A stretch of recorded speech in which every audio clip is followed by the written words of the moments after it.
এর আগেও ডায়মন্ড জোনে চুরি হয়েছে। আমার ধারণা যে মার্কেটের দারোয়ানরা সবাই জড়িত, এছাড়া তো আমার দোকান চুরি হইতে পারে না। না, নিরাপত্তা গাফলতির কারণেই তো চুরি হয়েছে। এখন আমার সবার কাছে একটাই দাবি, প্রশাসনের কাছে, আপনাদের কাছে, যে আমি যাতে আমার সোনাটা ফেরত পাই, আপনারা উদ্ধার করে দিতে পারেন। পুরো প্রশাসন বলছে মোটামুটি আমরা চেষ্টা করছি, দেখি কি করা যায়। আমি সকাল 6:30টায় আমার মোবাইলে ফোন দিছে যে আপনার দোকানে সমস্যা হয়েছে, আপনি একটু আসেন। আমার দোকানে বন্ধকি সোনা সহ 500 ভরির মতো সোনা ছিল।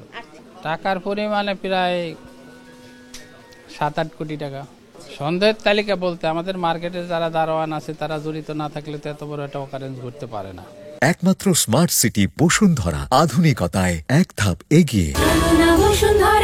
পুলিশ বলছে যে আমরা চেষ্টা করছি, দেখি কি করি। এই মার্কেটের নিরাপত্তা নাই দেখেই তো চুরি হয়েছে, নিরাপত্তা থাকলে তো আর চুরি হইতো না। না, দোকানে তো কেউ থাকে না। দোকানে কি কেউ থাকে? রাত 9টার পরে দোকান বন্ধ হয়ে যায়। হ্যাঁ, আমার দোকানে চুরি হয়েছে ভাই। আমি তো এখন নিঃস্ব, আমি শেষ। আমার আর কিছু করার নেই, কারণ এখন আমার সামনের দিনগুলো কিভাবে যাবে সেটা আমি বলতে পারি না। এই জন্য আপনাদের সবার কাছে আকুতি, প্রশাসন থেকে শুরু করে সবার কাছেই বলছি যে আমার জন্য আপনারা সহযোগিতা, আমি মালটা ফিরে পাই। 3টা থেকে 4টার মধ্যে দাদার দোকান সম্পা জুয়েলার্সে। মোটামুটি আমরা আনুমানিক ধারণা করতেছি, দাদা যেটা বলছে 400 থেকে 500 ভরি স্বর্ণ হবে। ওনার বন্ধকি স্বর্ণ আছে প্রায় 100 ভরির মতো।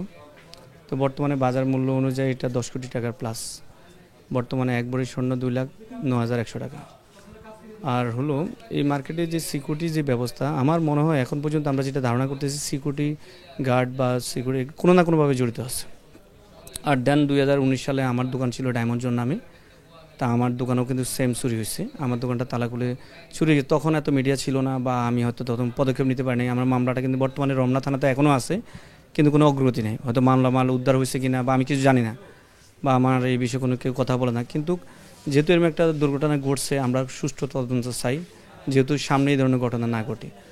আর আমাদের জোর দাবি জানাই যেন এরকম ঘটনা পুনরায় না ঘটে। বিভিন্ন মার্কেটে ঘটছে, গত পরশু যাত্রাবাড়িতে একটা ঘটনা ঘটছে। তা আমরা সুষ্ঠু তদন্ত চাই। অলরেডি বিভিন্ন ফোর্স আসছে, পুলিশ, র্যাব, তারপরে সিআইডি, ডিবি সবাই আসছে, ওনারা তদন্ত করছে। আশা করি খুব দ্রুত এটার একটা সমাধান হয়ে যাবে। আর আমি ঘটনাটা জানি সকাল 7টার পরে।